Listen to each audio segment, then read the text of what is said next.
হয় লেফটিস্ট সবাইকে, আল্ট্রালেফট সবাইকে, আমাদের তৃণমূল কংগ্রেস আমরা কথা দিচ্ছি, ন্যাশনাল পার্টি সবাইকে, যার যতটুকু শক্তি আছে, দিল্লিতেও যেমন আমরা লড়াই করব তেমনি বাংলাতেও আসুন আমরা জোট বাঁধি।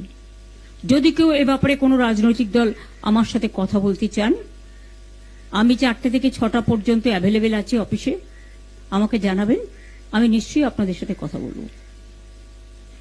আমার মনে হয় এটা আমি একটা রবীন্দ্রনাথের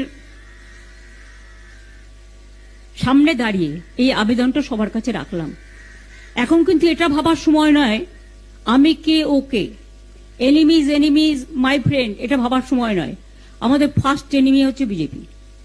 রাজনৈতিকভাবে যারা দেশের ভালো চায় না, বাংলার ভালো চায় না, বাংলার মানুষের উপর খুব অত্যাচার করছে, বাইরের গুন্ডাদের নিয়ে এসে, লুম্পেনদের নিয়ে এসে, যাদের কোনো সেন্স নেই, ড্রাঙ্ক অবস্থায় আমার বাড়ির সামনেও সকালবেলা যাত্রা করেছে, অভিষেকের বাড়ির সামনেও ধাক্কা সারাক্ষণ চলছে, এমনকি ওর বাচ্চারা আছে, সেখানে ধাক্কা টাক্কা মারছে, দরজা খুলে মেয়েকে বের করে দাও।